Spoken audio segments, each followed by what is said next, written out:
So my name is Wanjiku Chebet Kanjumba. I am the co-founder and CEO of Vasilian, a PhD researcher at the University of Florida, focused on interplanetary logistics, and also the lead behind the Omega Spaceport initiative, which is the proposed world's first equatorial commercial spaceport.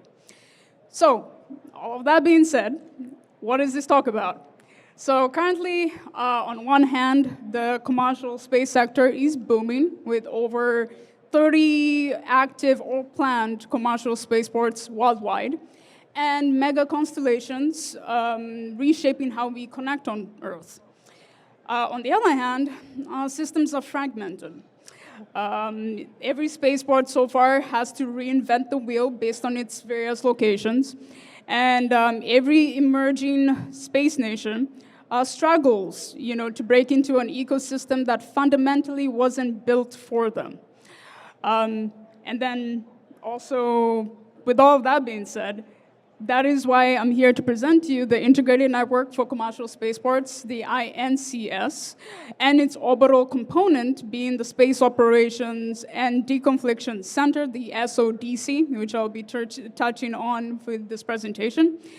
Together, they form the end-to-end framework from the launch pad to orbital slot that harmonizes operations, enhances access, and secures a shared orbital commons for everyone. So, let's begin with the hard truths. On the ground, a single Kennedy Space Center, a launch in 2013, triggered 563 commercial flight delays and forced aircraft to fly an extra 34,000 nautical miles. All because of a static, manual NOTAMs and siloed airspace management. In orbit, since 2020, we have launched over 11,000 satellites, which is more than the prior 60 years combined. Starlink alone has done an average of about 50,000 collision avoidance maneuvers in early 2024. That's about 14 maneuvers per satellite on average. With all of that considered, we are straining not just the airspace, but also the entire architecture of a global launch and orbital logistics. And yet our response remains more reactive and national. So NOAA's track system is a promising MVP. But it is just US-centric, unfortunately. The EU SST is regional. There is no global commercial grade framework that connects launching scheduling with orbital traffic management. So meanwhile, we have spaceports arising from Peru, Japan, Scotland, and soon to be Kenya, each having their own standards. So interfaces and regulatory silos. This isn't scalability in the grand scheme of things. This is a systemic friction. Without coordination, we risk duplication of infrastructure, inefficiencies in global logistics, exclusion of emerging space nations, and ultimately, an orbital chaos. So the bottleneck for all of this is interoperability. So what are we proposing? We're proposing a lightweight, voluntary, market-driven network that links two critical layers. First one being the INCS, which would be looking into standardizing global operations, launch pads, umbilicals, safety protocols, and digital scheduling. The second is the SODC, which would be looking into managing orbital traffic, conjunction alerts, maneuver coordination, and debris tracking. The idea is that the INCS would feed real-time data into the SODC, so enabling predictive orbital deconfliction before a rocket even reaches space. Think of it as a file to fly for space, essentially.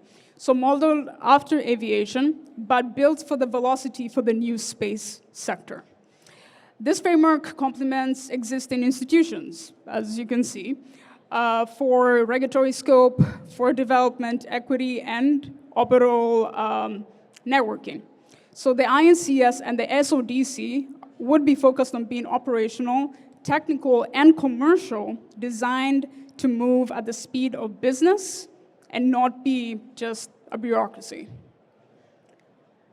So now going into this, how do we plan on, to achieve ground inoperability? By learning from maritime shipping.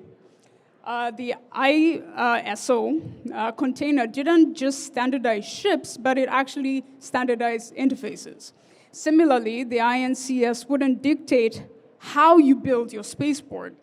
It would define the plug-to-play standards. So for launchpad geometry, so expanding the ASTM into a global database. Umbilical connections, be it power, fluid lines, or data, and then harmonizing safety protocols. So the result would be, hey, Starship launches from America, or even possibly from Kenya, why not?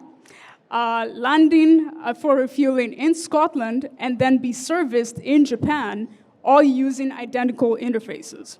So this aligns with the FAA's first initiatives, which envisions a system of systems with shared infrastructure and automated operations.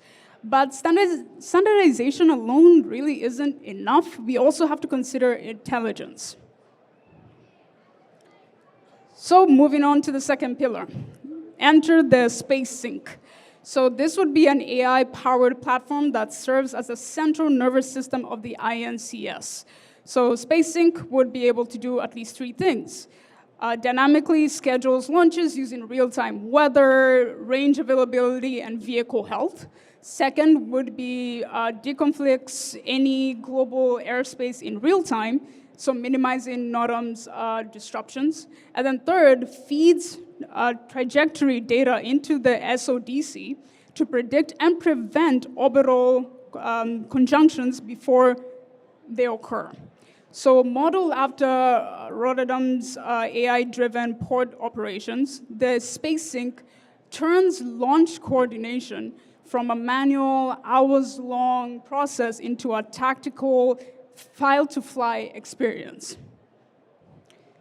So complementing this, given the advancements in AI that we've been having, we are also looking to a blockchain logistics layer model.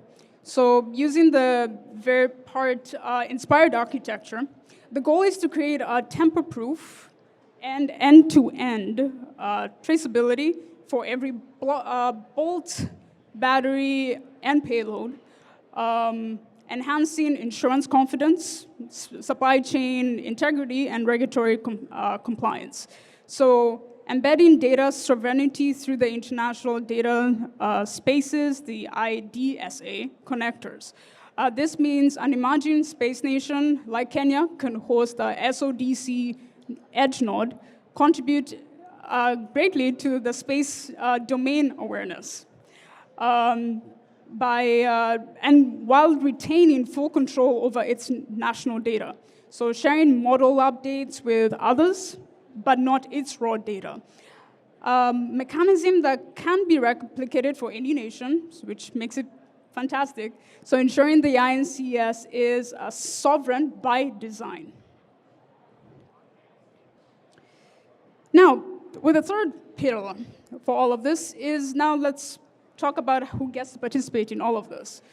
Too often, a lot of global frameworks within the space sector are designed for imaginations, but not really with them around in terms of considerations.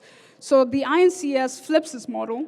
We look to embed equity into our DNA, so through 4 strategic strategies. So the first one being a guaranteed access, so reserved launch slots for universities, startups in developing nations. Second is the INCS type of fellowships, which would be having possible training hubs within Lima, Jakarta, or Nairobi for spaceport engineering, logistics, and policy. Third would be legal advisory services, helping nations to draft national space legislation aligned with international treaties. And the last one is emerging nations fund. So this would subsidize SSA data and technical mentorship via the SODC ecosystem. So giving just at least one example, because there have been some progress done by emerging space nations, Guatemala's first satellite, which was actually quite, it really shifted the national narrative within that country fundamentally. So the goal for the INCS is not to just let those stories become the exception, but actually become the norm across the globe. So by onboarding imaginations, we can grow the total addressable market for launch providers, insurers, and satellite manufacturers. The idea is to have a sort of inclusive capitalism engineered into infrastructure. But interoperability and inclusion really means absolutely nothing if you don't consider resilience. So the INCS builds systemic and anti-fragility through 3 layers. So first being natural disasters, which is something we have to contend with living on this planet. Geographic redundancies would allow a launch disrupted by a hurricane in Florida could relocate to Peru or to Kenya within 72 hours, thanks to a standardized interfaces. Second would be cybersecurity. So full adaptation of NASA standard 1006 for command stacks, plus quantum secured links via MEO relay constellations for TTSC uplinks. And then finally, geopolitical stability. This is something that was actually spoken about in the GSA summit on Tuesday by Dr. George Neal, the chairman of the Global Spaceport Alliance. He touched on the adaptation of the Washington Compact. So this is something that we would be looking into for the INCS to establish norms for rendezvous and proximity operations and preventing orbital escalation. So as the US Space Force rightfully notes that resiliency is inoperable redundancy. The objective for the INCS is to make that a complete reality. So as Tina mentioned, and within my talk, I've been talking a lot about Kenya. Specifically, the reason why is to that is, as I mentioned, we are leading the Omega Spaceport Initiative, and partly because of that, this pretty much snowballed into the idea for the INCS. So we are hoping that the Omega Spaceport would actually be a fundamental implementation node for us to implement the INCS and the SODC principles within Africa as a good example. Why Kenya? If people are not aware as to why we are focused in a country like Kenya, is because of the geographical advantage of the country. It has the potential for a maximum payload efficiency for launches. And within this structure, we are hoping that this spaceport would be INCS compliant from day one, so plug and play infrastructure that attracts global providers.